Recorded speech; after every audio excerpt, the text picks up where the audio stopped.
সবাইকে স্বাগত জানাচ্ছি আজকের ক্লাসে। আজকে আমরা খুবই গুরুত্বপূর্ণ একটা টপিকস প্রতিস্থাপন বিক্রিয়া নিয়ে A to Z তথ্য আমরা আলোচনা করব। আসলে প্রথমে আমরা দেখা যাক যে আসলে প্রতিস্থাপন বিক্রিয়াটা কি। প্রতিস্থাপন বিক্রিয়া হচ্ছে যে একটি মৌল অন্য একটি যৌগের একটি মৌলকে প্রতিস্থাপন করে যদি নিজে তার জায়গা দখল করে সেটা কিন্তু প্রতিস্থাপন বিক্রিয়া।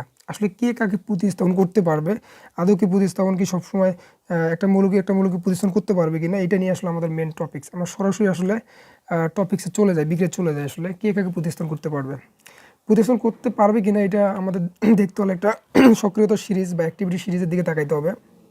যে অ্যাক্টিভিটি সিরিজ হচ্ছে এটা এরকম যে মানে পটাশিয়াম, সোডিয়াম, ম্যাগনেসিয়াম এই পুরোটা একটা অ্যাক্টিভিটি সিরিজ।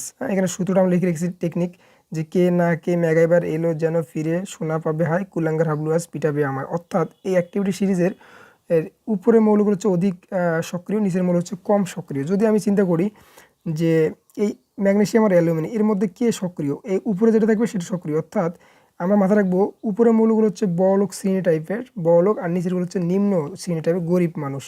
এই বড়লোক মানুষ কিন্তু সবসময় গরিব মানুষকে লাথি দিতে পারে, এরকম একটা ব্যাপার, শোষণ ব্যাপার, যে শোষণ করতে পারে সবসময়। এই সোডিয়াম কিন্তু ম্যাগনেসিয়ামকে অনায়াসে সে লাথি দিতে পারবে, এটা মাথায় রাখবা। সোডিয়াম সবসময় ম্যাগনেসিয়ামকে অনায়াসে লাথি দিতে পারবে, সে তাকে প্রতিস্থাপন করতে পারে, কিন্তু ক্যালসিয়ামকে, কিন্তু ক্যালসিয়াম কখনো সোডিয়ামকে প্রতিস্থাপন করতে পারবে না। তেমনি হাইড্রোজেন কিন্তু উপরে আছে এই কপার তুলনায়, তাইলে কপার কখনো হাইড্রোজেনকে লাথি মারতে পারবে না, সে উপরে আছে, উপরে শ্রেণীলোক, বড়লোক শ্রেণীলোক, আর হাইড্রোজেন কিন্তু অনায়াসে কপারকে লাথি মারতে পারবে। এইটাই কিন্তু প্রতিস্থাপনের মেন কাহিনী। আমরা বিক্রিয়া সরাসরি চলে যাই যে জিঙ্ক কিন্তু অনেক উপরে আছে, জিঙ্ক কিন্তু অনেক উপরে আছে হাইড্রোজেন, ঠিক আছে। তা আমরা বলতে পারি জিঙ্ক অনায়াসে হাইড্রোজেনকে প্রতিস্থাপন করতে পারে। এখন কথা হচ্ছে সে কেন ক্লোরিনকে প্রতিস্থাপন করলো না, এই কোশ্চেনটা আমরা ক্লিয়ার করি, কেন ক্লোরিনকে প্রতিস্থাপন করলো না। আসলে তড়িৎ ঋণাত্মকতা অনুযায়ী ক্লোরিন কিন্তু মাইনাস আর হাইড্রোজেন কিন্তু প্লাস, আমরা জানি। এখানে হচ্ছে যে আর এখানে কিন্তু জিঙ্ক হচ্ছে আমরা জানি ধাতু, এই প্লাস জিঙ্ক প্লাস ক্লোরিন কিন্তু মাইনাস, এই জন্য এই প্লাস মাইনাসে বসবে, ঠিক আছে। এই জন্য কিন্তু হাইড্রোজেনকে প্রতিস্থাপন করতে পারবে, ঠিক আছে। তার মানে জিঙ্ক প্রতিস্থাপন করবে হচ্ছে হাইড্রোজেনকে, ঠিক আছে। সে অনেক নিচের শ্রেণী, হাইড্রোজেনকে প্রতিস্থাপন, হাইড্রোজেন কিন্তু একা একা সে থাকবে না, সে থাকবে হচ্ছে দ্বিপরমাণু হিসেবে। আমরা জানি হাইড্রোজেন দ্বিপরমাণু, টু আকারে হাইড্রোজেন চলে গেল, আর এই জিঙ্ক কিন্তু তার জায়গা দখল করলো, জিঙ্ক Cl, আর জিঙ্কের জন্য 2 এদিকে আসলো, কোনো জিঙ্ক এদিকে লেখার দরকার নাই, বিক্রিয়া হয়ে গেল আমাদের। অর্থাৎ জিঙ্ক কিন্তু অনায়াসে হাইড্রোজেনকে প্রতিস্থাপন করতে পারবে, কারণ হাইড্রোজেন অনেক নিচে আছে। আবার জিঙ্ক এখানে আবার এটাকে আমরা যদি ভাগে চিন্তা করি যে সালফেটের চার্জ হচ্ছে -2, হাইড্রোজেন চার্জ হচ্ছে প্লাস, তাহলে জিঙ্ক হাইড্রোজেনকে প্রতিস্থাপন করলো, হাইড্রোজেন এদিকে চলে গেল, হাইড্রোজেন একা একা বসে না, 2 আকারে বসে, দ্বিপরমাণু আকারে, আর জিঙ্ক এই হাইড্রোজেন জায়গা দখল করবে, তাহলে জিঙ্ক সালফেট, আমরা জানি জিঙ্কের যোজন 2, সালফেটের যোজন 2 বসে গেল। তেমনি ম্যাগনেসিয়াম এটা হচ্ছে নাইট্রেট পড়েছে NO3 মাইনাস হাইড্রোজেন প্লাস। আমি আবার বলছি সে কেন নাইট্রেটকে প্রতিস্থাপন করতে পারে না, কারণ প্লাস মাইনাসের একটা ব্যাপার আছে, প্লাস মাইনাস বসে যৌগটা সম্পূর্ণ করবে, এই জন্য সে হাইড্রোজেনকে প্রতিস্থাপন করতেছে। হ্যাঁ, হাইড্রোজেনকে প্রতিস্থাপন করতেছে, হাইড্রোজেন একা একা বসবে না, সে দ্বিপরমাণু আকারে বসবে 2, আর ম্যাগনেসিয়াম বসবে হাইড্রোজেন জায়গায়, ম্যাগনেসিয়াম নাইট্রেট NO3, ম্যাগনেসিয়াম জন্য 2, আমরা যদি নাইট্রেট একটা যৌগমূলক, ব্র্যাকেট দিয়ে আমরা লিখবো 2, ঠিক আছে। তারপরে এই যে এখানে আমরা দেখতেছি এই যে ধাতু কিন্তু অধাতুকে, অর্থাৎ একটা ধাতু কিন্তু হাইড্রোজেনকে সবসময় মাথায় রাখবা যে ধাতু সবসময় অ্যাসিডের হাইড্রোজেনকে প্রতিস্থাপন করবে।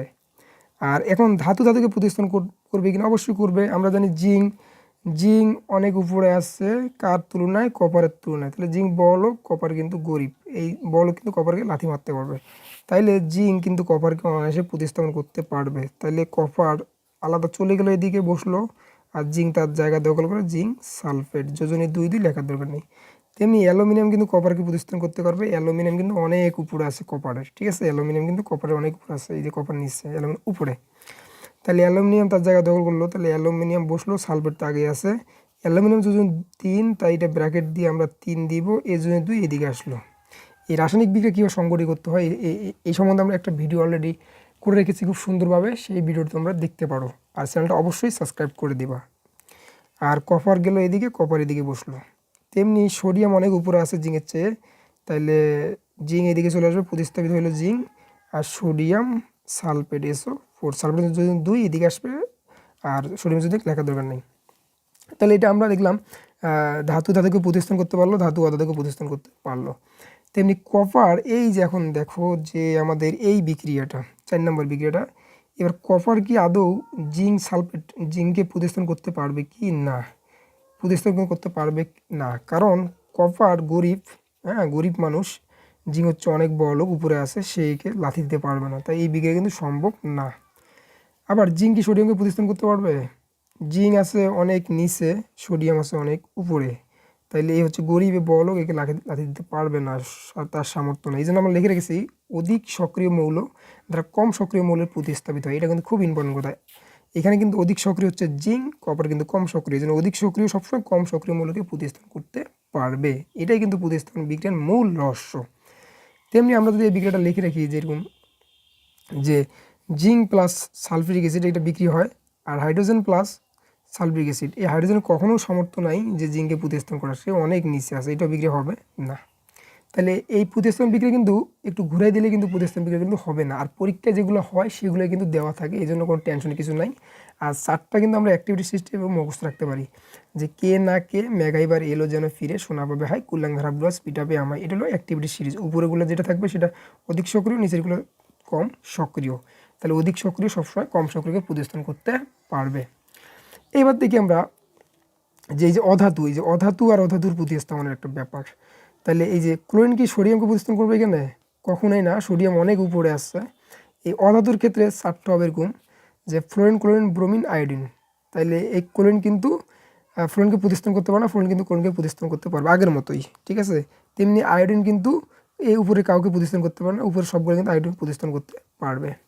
তাহলে এখন দেখি যেখানে একটু চিন্তা করলে বোঝা যায় এই সোডিয়াম কিন্তু প্লাস চার্জ, ক্লোরিন কিন্তু মাইনাস চার্জ। তাহলে ক্লোরিন কিন্তু এখানে মাইনাস, তাহলে মাইনাস কার সাথে বসবে? মাইনাস বসবে কিন্তু সোডিয়ামের সাথে, তাই না? তাই সোডিয়ামের সাথে বসবে, তাই এখানে প্রতিস্থাপন হতে হবে কি ব্রোমিন। তাহলে ক্লোরিন কি ব্রোমিনকে প্রতিস্থাপন করতে পারবে? ক্লোরিন কিন্তু ব্রোমিনকে প্রতিস্থাপন করতে পারবে কিনা আমরা দেখি।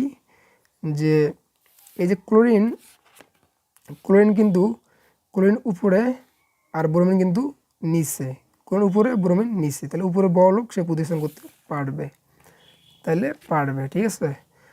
তাহলে আমরা প্রতিস্থাপন হলো ব্রোমিন চলে গেল এদিকে, ব্রোমিন এক আকারে বসে 2 আকারে বসে দ্বিপরমাণু গ্যাস, আর সোডিয়াম আর বসবে হচ্ছে ক্লোরিন।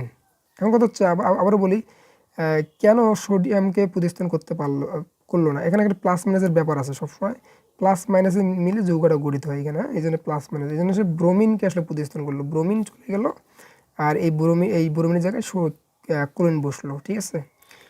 আর এই পরবর্তী বিক্রিয়া আবার ব্রোমিন কি আয়োডিনকে প্রতিস্থাপন করতে পারবে? অবশ্যই পারবে, ব্রোমিন উপরে আয়োডিন নিচে, তাহলে আয়োডিন চলে গেল, আয়োডিন এক লাইনে বসবে না, 2 আকারে বসবে দ্বিপরমাণু গ্যাস, আর সোডিয়াম ব্রোমাইড, আমরা জানি ধাতুগুলো আগে বসে অর্থাৎ পরে বসে, সোডিয়ামের যোজনী 1, ব্রোমিনের যোজনীয় 1।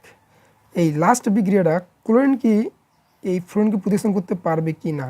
এই যে ক্লোরিন কিন্তু নিচে আছে, ফ্লোরিন কিন্তু অনেক উপরে আছে, এটা হ্যালোজেন, যে ফ্লোরিন, ক্লোরিন, ব্রোমিন, আয়োডিন সক্রিয়তার সিরিজ।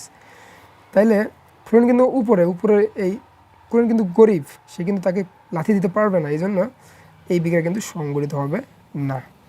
তাইলে আমরা দেখলাম কে কাকে প্রতিস্থাপন করতে পারে। সোজা বাংলা কথা আমরা একটু যদি বলি, উপরের যে মৌলগুলো অধিক সক্রিয় মৌল, নিচের কম সক্রিয় সব মৌলকে প্রতিস্থাপন করতে পারবে, আর নিচের মৌলগুলো উপরের মৌলগুলোকে প্রতিস্থাপন করতে পারবে না।